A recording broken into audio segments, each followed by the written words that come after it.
Hello students, आप सभी का स्वागत है प्रशिक्षण क्लासेस के इस ऑनलाइन प्लेटफॉर्म पर। मैं हूं वैष्णवी मिश्रा, आप सभी के लिए, आप लोग की रीजनिंग फैकल्टी, आप लोग की रीजनिंग मेंटोर। आप लोग के लिए आज की क्लास में लेके आई हूं वेन डायग्राम बेस्ड क्वेश्चन।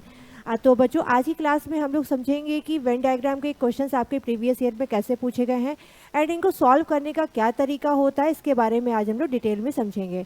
तो अगर आप लोग को क्लास पसंद आए तो वीडियो को लाइक करिएगा, शेयर करिएगा और अपने दोस्तों तक का इसको शेयर करते जाइएगा, ताकि यहाँ पर और लोगों को भी पता चल सके कि यहाँ पर क्लास आपकी स्टार्ट हो चुकी है RRB NTPC and railway group D के लिए। तो चलिए स्टार्ट करते हैं आज की क्लास को।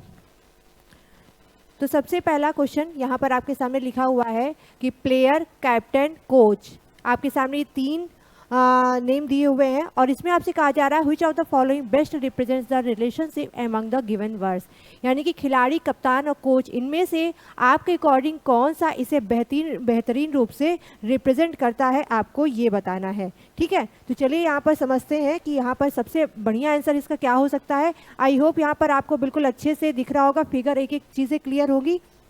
तो अगर आपने वेन डायग्राम पहले कभी पढ़ा हुआ है तो आप जानते होंगे कि यहाँ पर रिप्रेजेंट कैसे किया जाता है, सम को, ऑल को, सम नॉट को, नो को कैसे रिप्रेजेंट किया जाता है। अगर थोड़ा बहुत भी अगर आपको आइडिया है तो आप यहाँ पर इसको बता पाएंगे। तो देखिए बच्चों, जो आपका खिलाड़ी होता है एंड जो आपका कप्तान होता है, यानी कि जो प्लेयर होता है और कैप्टन होता है, तो देखा जाए तो आपका जो कैप्टन होता है वो आपका कभी ना कभी तो प्लेयर रह चुका होता है, यानी कि जो आप ये कह सकते हैं कि कैप्टन जो है वो किसी न किसी तरीके से प्लेयर के अंदर ही तो आएगा, है ना। जैसे कि आप एम एस धोनी को या विराट कोहली को ले सकते हैं, तो ये भी क्या है, ये एक पहले प्लेयर रह चुके, प्लेयर भी हैं, साथ में क्या है, कैप्टन भी हैं। लेकिन जो कोच होता है वो अलग होता है। कोच का संबंध, कोच तो यहाँ पे केवल आपको गाइड करता है, आपको बताता है कि क्या चीज़ आपको सावधानियां रखनी, क्या नहीं रखनी है, लेकिन ये ना तो कैप्टन का रोल निभाता है ना तो ये प्लेयर का रोल निभाता है। तो करेक्ट आंसर इसका हो जाएगा ऑप्शन नंबर ए। यहाँ पर आपको दिख रहा होगा कि प्लेयर के अंदर कौन आ रहा है, कैप्टन आ रहा है, और कोच का जो सर्कल है वो बिल्कुल अलग है, क्योंकि कोच कैप्टन और प्लेयर नहीं होता है। कैप्टन कभी ना कभी प्लेयर रहा होता है या हो रहा होता है, प्लेयर उस समय होता भी है, लेकिन वो प्लेयर से संबंधित होता है, लेकिन कोच यहाँ पर बिल्कुल अलग होता है। तो करेक्ट आंसर हो जाएगा ऑप्शन नंबर ए। चलिए बढ़ते हैं सेकंड क्वेश्चन पर। सेकंड क्वेश्चन में कह रहा है क्लॉथ, शर्ट एंड लिनन, यानी क्लॉथ्स को यहाँ पे रिप्रेजेंट किया गया है सी से, शर्ट्स को रिप्रेजेंट किया गया एस से एंड लिनन को रिप्रेजेंट किया गया एल से। तो आपको बताना है कि इनमें से ABCD में से कौन सा इसको बहुत अच्छे तरीके से रिप्रेजेंट कर रहा है। तो सबसे पहले हम बात बता देते हैं यहाँ पे लिनन के बारे में। आप लोगों ने शायद लिनन का नाम सुना हो या हो सकता है ना सुना हो। लिनन क्या होता है, कपड़ा होता है। जैसे कि कॉटन आपने सुना है कपड़ा होता है, वैसे ही लिनन भी एक कपड़ा होता है जो कि बहुत ही गर्मियों में बहुत आरामदायक होता है। जैसे आप कभी भी अगर गर्मियों में कपड़े लेने जाते हैं स्पेशली फॉर समर, तो आप कॉटन को ज़्यादा चूज़ करते हैं क्योंकि कॉटन बहुत आराम देता है गर्मी में। उसी तरीके से लिनन जो कपड़ा होता है ये भी गर्मी में बहुत आराम देता है, बहुत ठंडक देता है बॉडी को। लेकिन इसका थोड़ा सा एक ड्रॉबैक ये होता है कि ये बहुत जल्दी सिकुड़ जाता है, आपको हर वॉश के बाद में इसको धोना पड़ता है और इसकी ड्यूरेबिलिटी बहुत कम होती है। तो लिनन की ये जितनी भी चीज़ें मैंने बताई हैं, यही सारी चीज़ें कॉटन के कपड़े से मिलती जुलती हैं। ठीक है, कॉटन का भी सेम यही रहता है कि कॉटन गर्मी में बहुत आराम देता है और ये भी बहुत जल्दी सिकुड़ जाता है, कॉटन की भी लाइफ कम होती है। लेकिन ये दोनों के दोनों जो है प्राकृतिक रूप से इनकी जो है खेती की जाती है, सारी चीज़ें सेम है, बट लेकिन यहाँ पे जो चीज़ें हैं, लिनन की खेती अलग होती है और आपकी कॉटन की खेती अलग होती है। तो लिनन को आप कॉटन ना समझे, कॉटन से अलग होता है। ठीक है, सबसे पहली बात तो ये। तो यहाँ पर अगर आप देखें तो कपड़े, शर्ट एंड लिनन, यहाँ पर आपको बताया जा रहा है कि इनमें से कौन सा जो फिगर है वो सही है। तो देखिए, आपका जो शर्ट होता है, शर्ट क्या है, एक क्लॉथ से ही तो है, एक क्लॉथ ही तो है। तो देखिए शर्ट जो आएगा वो तो क्लॉथ के अंदर आ जाएगा। ठीक है, यहाँ पे पहला में अगर फर्स्ट में देखें तो शर्ट अलग है, लिनन अलग है और क्लॉथ में आ रहा है, पहला तो होगा नहीं आपके सामने। अगर बी की बात करें तो शर्ट अंदर आ रहा है, क्लॉथ के अंदर लिनन आ गया, लिनन के अंदर शर्ट आ गया, ये भी नहीं यहाँ पर होगा। सी में देखिए तो यानी यहाँ पे क्या कह रहा है कि क्लॉथ की कुछ प्रॉपर्टी यहाँ पे शर्ट रख रहा है और शर्ट की कुछ प्रॉपर्टी लिनन रख रहा है, ये भी यहाँ पर नहीं होगा। डी ऑप्शन यहाँ पर बिल्कुल करेक्ट हो रहा है। डी में क्या कह रहा है कि क्लॉथ का एक क्लॉथ जो होते हैं, क्लॉथ के अंदर आपके शर्ट आ जाती है, और शर्ट की जो शर्ट आपका होता है वो लिनन भी हो सकता है, लिनन का शर्ट हो सकता है, क्लॉथ आपके लिनन के हो सकते हैं, लिनन की कुछ प्रॉपर्टीज अलग होती हैं। तो यहाँ पर ऑप्शन नंबर डी यहाँ पर आपका बिल्कुल राइट आंसर हो जाएगा। ठीक है, चलिए बढ़ते हैं अगले क्वेश्चन पर। अगले क्वेश्चन में यहाँ पर कह रहा है कि कितने गुलाबी ना तो हरे हैं ना तो पीले हैं। How many pinks are neither green nor yellow. तो आपको यहाँ पर दिख रहा होगा कि ये जो सर्कल है, सर्कल किसको रिप्रेजेंट कर रहा है, ग्रीन को रिप्रेजेंट कर रहा है, ट्रायंगल रिप्रेजेंट कर रहा है येलो को, एंड पिंक किसको रिप्रेजेंट, पिंक जो रिप्रेजेंट, ये जो स्क्वायर आपको रेक्टेंगल दिख रहा है, ये रेक्टेंगल किसको रिप्रेजेंट कर रहा है, पिंक को। तो आपसे यहाँ पर क्या कह रहा है, हाउ मेनी पिंक्स, ऐसे यहाँ पर कितने पिंक हैं जो ना तो ग्रीन है ना तो येलो है। तो अगर आप यहाँ पे देख सकते हो तो यहाँ पे देखिएगा, यहाँ पर क्या दे रहा है, ऐसे गुलाबी आपको बताने से पिंक आपको बताने हैं, ये पिंक वाला पार्ट है, ऐसे कितने पिंक हैं जो ना तो आपके ग्रीन में आ रहे हैं, ना तो आपके ग्रीन में दिखाई दे रहे हैं, ना तो आपके येलो में दिखाई दे रहे हैं। तो यहाँ पर कौन सा नंबर रिप्रेजेंट हो रहा है, ऐसा नंबर यहाँ पर केवल एक है, 10। 10 एक ऐसा नंबर है जो ना तो देखिए ट्रायंगल के अंदर आ रहा है और ना तो देखिए ये सर्कल के अंदर आ रहा है, यानी ग्रीन के अंदर आ रहा है। तो करेक्ट आंसर यहाँ पर हो जाएगा ऑप्शन नंबर डी, यहाँ पर आपका बिल्कुल राइट आंसर हो जाएगा। ठीक है, आगे बढ़ते अगले क्वेश्चन में। यहाँ पर क्या कह रहा है, consider the Venn diagram below and from the given alternatives choose the number that indicates the total number of girls who are players and dancer. यानी दिए गए वेन डायग्राम पर विचार करिए और दिए गए विकल्पों में से उस संख्या को चुनिए जो खिलाड़ी और नर्तक लड़कियों की कुल संख्या को इंगित करता है। सबसे पहले यहाँ पे देखिए, यहाँ पर क्या क्या कहा गया है। आपके सामने यहाँ पर कुछ नेम लिखे हुए हैं। ये सर्कल बॉयज़ को रिप्रेजेंट कर रहा है, ये सर्कल डांसर को रिप्रेजेंट कर रहा है, ये वाला सर्कल गर्ल्स को रिप्रेजेंट कर रहा है, ये वाला जो सर्कल है ये प्लेयर्स को रिप्रेजेंट कर रहा है।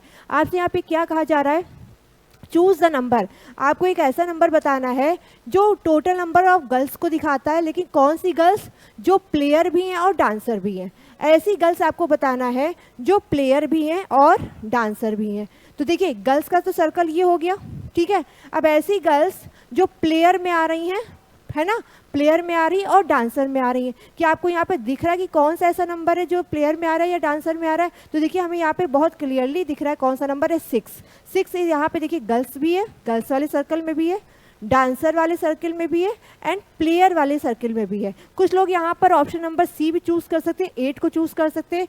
8 को चूज अगर आप कर रहे हैं तो गलती आप ये कर रहे हैं बच्चा कि देखिए ये प्लेयर में तो आ रहा है, डांसर भी है, लेकिन ये गर्ल्स में नहीं आ रहा है। तो आप 8 को गलती से भी चूज ना करिएगा। ऑप्शन नंबर यहाँ पर आपका जो ए है वो आपका राइट आंसर हो जाएगा। 6 यहाँ पर आपका बिल्कुल करेक्ट आंसर हो जाएगा। मैंने यहाँ पर आपको एक्सप्लेन भी कर दिया कि 6 यहाँ पर क्यों सही होगा। नेक्स्ट यहाँ पर कह रहा है बेड, बेडरूम एंड हाउस। इसका रिप्रेजेंटेशन आपको बताना है कि कौन सा बेस्ट यहाँ पर रिप्रेजेंट कर रहा है। देखते हैं यहाँ पर, तो घर के अंदर, घर का जो बेडरूम होता है, घर सबसे पहले तो घर आएगा। घर के अंदर क्या होता है, बेडरूम होता है, और बेडरूम के ही अंदर तो बेड होता है ना। तो यानी कि आपको एक सर्कल के अंदर दूसरा सर्कल, दूसरा सर्कल के अंदर तीसरा सर्कल मिलेगा। तो देखिए ऑप्शन नंबर सी यहाँ पर बिल्कुल राइट हो रहा है। अगर मैं यहाँ पर आपको यहाँ पर नेमिंग कर दूँ तो देखिए ये वाला जो सर्कल है ये हाउस को रिप्रेजेंट कर रहा है, ये वाला सर्कल यहाँ पे बेडरूम को रिप्रेजेंट कर रहा है, और जो सबसे अंदर वाला सर्कल है ये यहाँ पर बेड को रिप्रेजेंट कर रहा है। ठीक है, तो हाउस वाला सर्कल सबसे बाहर, उसके अंदर बेडरूम वाला और सबसे अंदर बेड वाला सर्कल। ठीक है, अगले क्वेश्चन पे चलते हैं। अगला क्वेश्चन यहाँ पर कह रहा है in a group of 110 students 23 students did not participate in any of the 2 games. 2 games की बात यहाँ पे की जा रही, बैडमिंटन एंड चेस। उसके बाद यहाँ पर देखिए और एक चीज़ कही गई है, आपको यहाँ पे 2 गेम्स पता चल गए कौन कौन से। एक तो बैडमिंटन है और चेस है, जिसमें क्या कहा जा रहा है कि 23 स्टूडेंट्स ऐसे जिन्होंने किसी भी 2 गेम में पार्टिसिपेट किया ही नहीं है। ठीक है, किसी में भी पार्टिसिपेट नहीं किया है। आगे कह रहा है 45 students participated in badminton and 61 students participated in chess. आपको यहाँ पे बताना how many student participated in badminton only. देखिए ओनली से पूछ लिया है, ओनली का मतलब क्या हो गया कि केवल और केवल बैडमिंटन में कितने बच्चों ने पार्टिसिपेट किया, आपको वो नंबर बताना है। तो सबसे पहले हम यहाँ पे क्या बनाएंगे, वेन डायग्राम बनाएंगे। तो हमने यहाँ पे एक वेन डायग्राम बनाया। वेन डायग्राम में एक तो आपका बैडमिंटन है और एक क्या है, चेस है। तो ये वाला सर्कल हमने ले लिया बैडमिंटन का और ये वाला ले लिया चेस का। टोटल नंबर ऑफ स्टूडेंट्स यहाँ पर कितने हैं, 110 है। और इस 110 में उसने क्या कह रहा है कि 23 स्टूडेंट्स ऐसे हैं जिन्होंने किसी भी गेम में पार्टिसिपेट नहीं किया। तो सबसे पहले हम ये जान लेते हैं कि यहाँ पर टोटल नंबर ऑफ स्टूडेंट इतने कितने हैं जिन्होंने इन किसी में भी पार्टिसिपेट किया है। तो 10 में से 3 गए 7 बचे और यहाँ पे 10 में से 2 गए 8 बचे, यानी 87 स्टूडेंट्स यहाँ पर ऐसे हैं जिन्होंने किसी ना किसी गेम में पार्टिसिपेट किया है। अब जो भी हमें यहाँ पे डाटा निकालना है वो 87 के अकॉर्डिंग निकाला है, ना कि 110 के अकॉर्डिंग। ठीक है, अब यहाँ पे क्या कह रहा है, 45 स्टूडेंट ने पार्टिसिपेट किस में किया है, बैडमिंटन में। तो हम इसको एक बॉक्स में बंद कर देते हैं पहले। ठीक है, 110 स्टूडेंट्स आपको पता चल गए, 87 पार्टिसिपेट वाले हो गए। 45 स्टूडेंट्स यहाँ पर ऐसे हैं जिन्होंने बैडमिंटन में पार्टिसिपेट किया है एंड 61 स्टूडेंट्स यहाँ पर ऐसे हैं जिन्होंने चेस में पार्टिसिपेट किया है। इसके अलावा यहाँ पर क्या बोल रहा है, आपको यहाँ पर सीधे से बताना है कि कितने स्टूडेंट ऐसे जिन्होंने केवल बैडमिंटन में पार्टिसिपेट किया है। अब एक चीज़ हमें बताइए, 87 तो वो है जिन्होंने पार्टिसिपेट किया है। तो सबसे पहले हम यहाँ पे क्या करेंगे, 87 में से सबसे पहले 45 रिमूव कर देंगे। ठीक है, तो हमें यहाँ पे पता चल जाएगा कि चेस में केवल और केवल चेस में पार्टिसिपेट करने वाले कितने स्टूडेंट हैं। तो यहाँ पे बचा 2 एंड यहाँ पे कितना बच रहा है 4, यानी 42 स्टूडेंट्स ऐसे हैं यहाँ पर जिन्होंने केवल और केवल किस में पार्टिसिपेट किया है, चेस में पार्टिसिपेट किया। तो यहाँ पे 42 स्टूडेंट्स तो ऐसे हो गए। ठीक है, अब इसके बाद में यहाँ पर अगर आपको नंबर निकालना है, यहाँ पर कितने स्टूडेंट्स हैं जिन्होंने केवल और केवल बैडमिंटन में पार्टिसिपेट किया, तो हम इसी में घटा देते हैं। 87 में से आप कितना घटा देंगे, यहाँ पर 61 घटा देंगे। तो यहाँ पे कितना बचेगा, ये आपका 7 है, ये आपका कितना हो गया 7 हो गया, ये आपका 1 था, तो यहाँ पे हो गया 6 और यहाँ पे कितना हो गया 26, यानी 26 वो स्टूडेंट्स हैं जिन्होंने केवल बैडमिंटन में पार्टिसिपेट किया है। आपसे यहाँ पे क्या पूछा था कि केवल बैडमिंटन में कितने लोगों ने पार्टिसिपेट किया, तो ऑप्शन नंबर 1 यहाँ पर आपका राइट आंसर हो जाएगा। क्लियर, चलिए आगे बढ़ते हैं। अगले क्वेश्चन में कह रहा है non communicable cataract, diabetes and measles. आपको बताना गैर संचारी मोतियाबिंद, मधुमेह और खसरा, इसका सबसे बेहतर रूप से कौन सा डायग्राम रिप्रेजेंट कर रहा है। तो सबसे पहले हम यहाँ पे ये समझ लेते हैं, एक टर्म यहाँ पर यूज हुआ है नॉन कम्युनिकेबल डिसीज क्या होता है। अगर हम केवल गैर संचारी डिसीजेस के बारे में बात करें तो वो डिसीज होती हैं आपकी जो, अगर हम कम्युनिकेबल डिसीज की बात करें तो जैसे अगर हम कहें कि कम्युनिकेशन या किसी भी तरीके से छूने से या आसपास होने से या हवा के माध्यम से जो फैलती हैं उनको हम कम्युनिकेबल डिसीज कहते हैं। जैसे कि कोरोना आया था, तो कोरोना अगर आप पास में भी बैठे हो तो भी आपको कोरोना हो सकता है। कोरोना संक्रमित व्यक्ति के अगर आप पास में भी बैठे हो तो कोरोना हो सकता है। ठीक है, इसी तरीके से चेचक, अगर आपने चेचक वाले व्यक्ति को छू लिया या उसका कोई कपड़ा भी यूज कर लिया तो आपको चेचक हो जाएगा। तो ये हो गई कम्युनिकेबल डिसीज। ठीक है, नॉन कम्युनिकेबल डिसीज जैसे कि मान लो किसी को कैंसर है, ठीक है, तो अगर कोई कहे कि भाई मेरा कैंसर तुम ले लो, तो आधा आधा बांट लेते हैं, तो क्या ऐसा हो सकता है? नहीं हो सकता। आप किस ऐसे जो डिसीज होती है जिनको आप बांट नहीं सकते, यानी जिससे छूने से या आसपास होने से नहीं फैलता है, वो होती नॉन कम्युनिकेबल डिसीज। जैसे यहाँ पे नाम क्या दिया है, मोतियाबिंद, मधुमेह और खसरा, यहाँ पे 3 नाम दिए। खसरा कैसे होता है, जैसे कि अगर आपको खांसी वगैरह आ रही है तो उससे आपका खसरा फैल जाता है। तो देखिए मोतियाबिंद कभी आपके छूने से या हवा के संपर्क से नहीं फैलता, डायबिटीज जो है आपके छूने या हवा के संपर्क से नहीं फैलता, लेकिन खसरा जो होता है वो फैल जाता है। ठीक है, अगर किसी व्यक्ति को खांसी आ रही है, खांसी की शिकायत है और अगर आप उसके आसपास रहते ही हो तो आपको भी खसरा हो सकता है। तो नॉन कम्युनिकेबल डिसीज में कौन कौन सी आ जाएंगी, एक तो ये मोतियाबिंद जाएगा और एक मधुमेह आ जाएगा, और ये जो खसरा है यानी कि मेजल्स है ये आपकी आ जाएगी कम्युनिकेबल डिसीज में। ठीक है, कम्युनिकेबल डिसीज में आपकी आ जाएंगी। तो देखिए यहाँ पर आपको 2 सर्कल एक साथ मिलने चाहिए और 1 सर्कल अलग मिलना चाहिए। कौन सा ऐसा ऑप्शन है जिसमें ऐसा हो रहा है, तो ऑप्शन नंबर बी यहाँ पर ऐसा ऑप्शन है जिसमें कि आपको ये दोनों दिखाई दिए जा रहा है। चलिए इसको हम थोड़ा सा रिनेमिंग कर लेते हैं। ये आपका हो गया कैटारेक्ट, ठीक है, ये आपका क्या हो गया डायबिटीज, और ये क्या हो गया आपका मेजल्स। ठीक है, तो इस तरीके से आप इसको समझ सकते हैं। अगला क्वेश्चन है यहाँ पर, अगले क्वेश्चन में आपसे कह रहा है in a class of 98 students all play at least one of the 3 games snooker, chess and tennis. 42 students play snooker, 49 students play tennis and 43 play chess. The total number of students who play any and only 2 games is 29. 5 students play all the 3 games. The number of students who play only snooker and only chess is equal. Okay. 11 students play only snooker and tennis, 6 student play only snooker and chess, how many students play only tennis. आपसे यहाँ पे क्या पूछा है कि ऐसे students की संख्या बताओ जो केवल और केवल आप टेनिस खेलते हैं, ठीक है। हिंदी में भी आपके सामने लिखा हुआ है। तो देखिए यहाँ पे इसको कैसे सॉल्व करेंगे। 98 स्टूडेंट्स है, कितने स्टूडेंट्स हैं यहाँ पर, 98 स्टूडेंट्स हैं, और सभी यहाँ पे 3 खेल खेलते हैं, कौन कौन से, स्नूकर, शतरंज और टेनिस। तो हम इसके लिए एक डायग्राम बना लेते हैं, एक सर्कल, ये दूसरा सर्कल और ये आपका तीसरा सर्कल। नाम इनके क्या क्या रख देते हैं, ये हो गया आपका स्नूकर, ये हो गया आपका चेस और ये आपका हो गया टेनिस, ठीक है। टोटल यहाँ पे कितने स्टूडेंट्स हैं, 98 स्टूडेंट्स हैं, ठीक है। 42 students play snooker, 42 students play snooker, तो 42 स्टूडेंट्स हो गए जो स्नूकर खेलते हैं।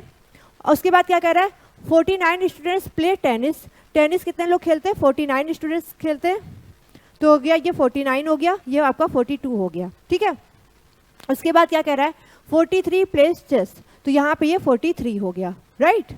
उसके बाद आगे क्या कह रहा है, the total number of students who play any and only 2 games is 29।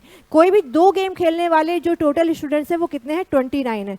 कोई भी 2, एनी 2, ठीक है, एनी 2 गेम्स जो भी लोग खेलते हैं वो कितने हैं, 29 स्टूडेंट्स हैं, ठीक है। चलो निकल आगे देखते हैं। आगे कह रहा है 5 students play all the 3 games, 5 student ऐसे हैं जो तीनों गेम खेलते हैं। कहने का मतलब यहाँ पे क्या है, वो 5 स्टूडेंट ऐसे हैं जो स्नूकर भी खेलेंगे, चेस भी खेलेंगे और टेनिस भी खेलेंगे। तो 5 को हम कहाँ रिप्रेजेंट करेंगे, यहाँ पर, क्योंकि ये जो पार्ट होता है ये तीनों को शो करता है। मैं थोड़ा सा और क्लियरली यहाँ पे रिप्रेजेंट कर देती हूँ ऐसे, ठीक है। आगे देखते हैं यहाँ पे क्या कह रहा है, the number of students who play only snooker and only chess is equal, यानी कि जो स्टूडेंट्स केवल और केवल स्नूकर खेल रहे हैं और केवल चेस खेल रहे हैं वो बराबर है। मान लीजिए कि ये अगर आपका x है तो ये भी आपका x है, ठीक है।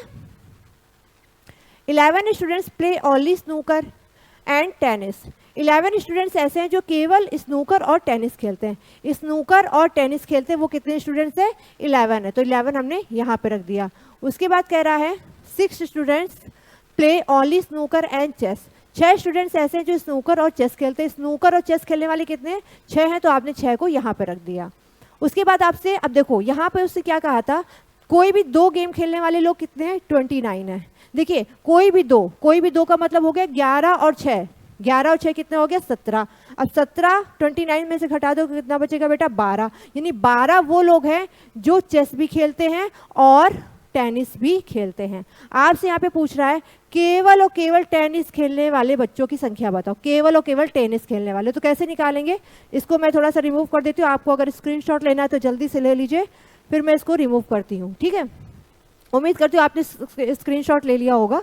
चलिए अब देखिए यहाँ पर इसने क्या कहा है कि केवल और केवल टेनिस खेलने वाले स्टूडेंट्स की संख्या बताओ। तो देखिए टोटल अगर हम टेनिस खेलने वाले बच्चों के लिए बोले तो कितने हैं, 49, ठीक है।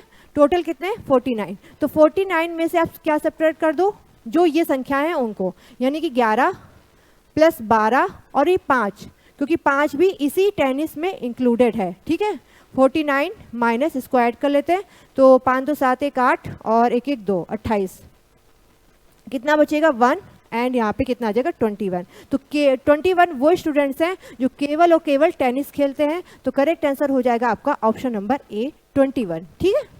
चलिए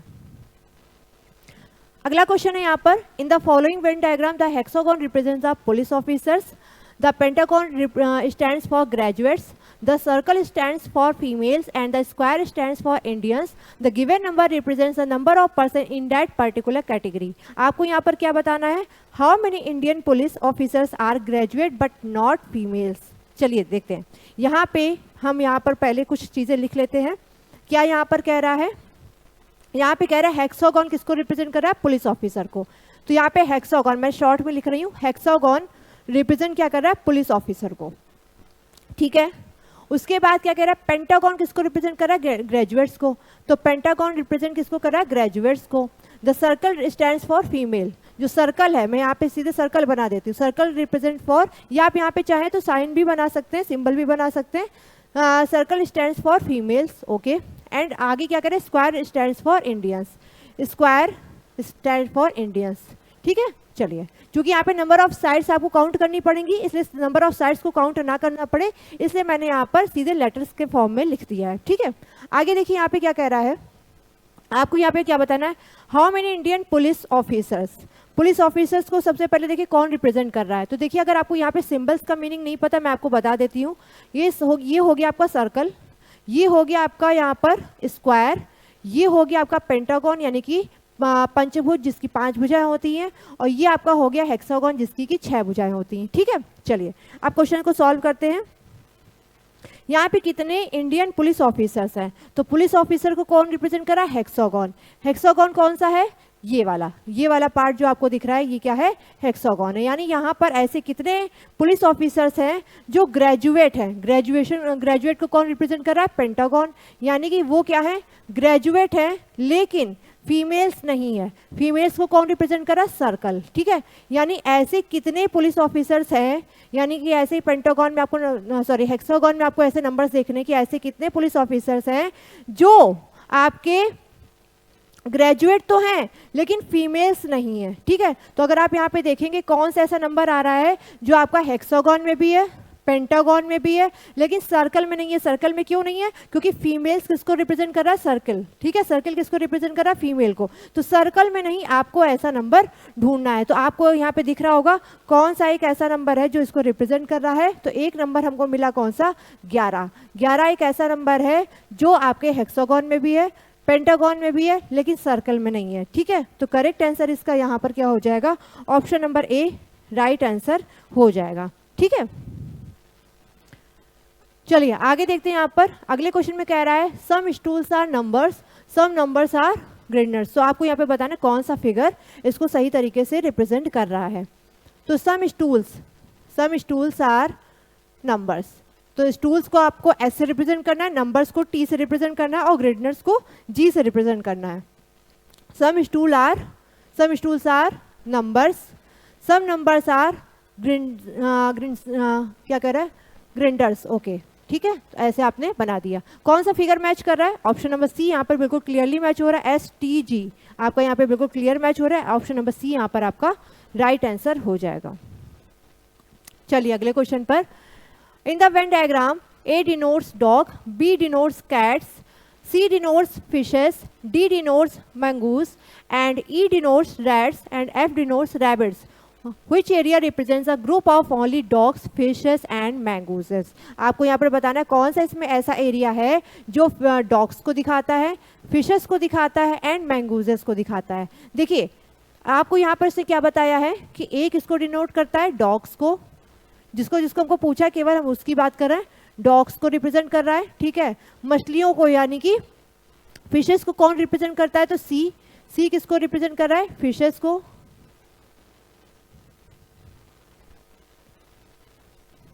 फिशेस को रिप्रेजेंट कर रहा है। एंड यहाँ पे और किसकी बात की गई, नेवले की बात करी गई है, मैंगूजेस की बात की गई है। मैंगूजेस को कौन रिप्रेजेंट कर रहा है, यहाँ पर डी। ठीक है, तो मैंगूजेस की हमने यहाँ पर बात कर ली।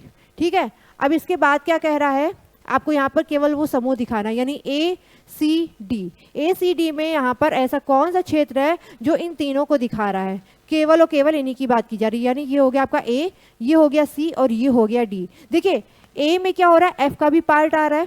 ठीक है, एंड सी में देखेंगे तो बी का भी पार्ट आ रहा है, एफ का भी पार्ट आ रहा है, ई का भी पार्ट आ रहा है। लेकिन हमको तो ये चाहिए नहीं, हमको क्या चाहिए, केवल लगा हुआ है ना, ओनली का यहाँ पे मतलब क्या होता है कि केवल और केवल जो बोला गया है केवल वही हमें चाहिए, इसके अलावा कोई अदर किसी का भी यहाँ पर इन्वॉल्वमेंट ना हो। ठीक है, तो देखिए ए में आपका एफ का इन्वॉल्वमेंट हो रहा है, सी में आपका एफ का भी हो रहा है, बी का भी हो रहा है, ई का भी हो रहा है, लेकिन डी में ऐसा कुछ भी नहीं हो रहा है, मतलब इन तीनों के अलावा और किसी का नहीं हो रहा है। तो करेक्ट आंसर यहाँ पर क्या हो जाएगा, ऑप्शन नंबर बी यहाँ पर राइट आंसर हो जाएगा, क्योंकि डी एक ऐसा पार्ट है, डी का मतलब यहाँ पर क्या हो गया, मंगूजेस में देखिए आपके फिशेस भी आ रहे हैं एंड डॉग्स भी आ रहे हैं, लेकिन अदर और कोई नहीं आ रहा है। ठीक है, तो ऑप्शन नंबर बी यहाँ पर आपका राइट आंसर हो जाएगा। तो बच्चों आज की क्लास में थे इतने क्वेश्चंस, वेन डायग्राम के टॉपिक से यहाँ पे रिलेटेड मैंने सारे क्वेश्चन, सारे टाइप्स मैंने यहाँ पर कवर करे। उम्मीद करती हूँ आपको क्लास पसंद आई होगी। अगर क्लास पसंद आई है तो hit the like button, channel को सब्सक्राइब करना मत भूलना, और वीडियो पसंद आया है तो लाइक करिएगा। चलिए आज के लिए इतना ही, फिर मिलते हैं अनदर क्लास में। आज की क्लास के जितने भी क्वेश्चंस मैंने आपको कराए हैं आपके पास कोई ना कोई बुक ज़रूर होगी, तो उससे आप इसकी प्रैक्टिस करते रहिएगा, ताकि जब एग्ज़ाम में आपके सामने क्वेश्चन आए तो आप बिल्कुल भी कंफ्यूज ना हो। तो आज के लिए इतना ही, मिलते हैं आपसे अगली क्लास में, तब तक के लिए नमस्कार।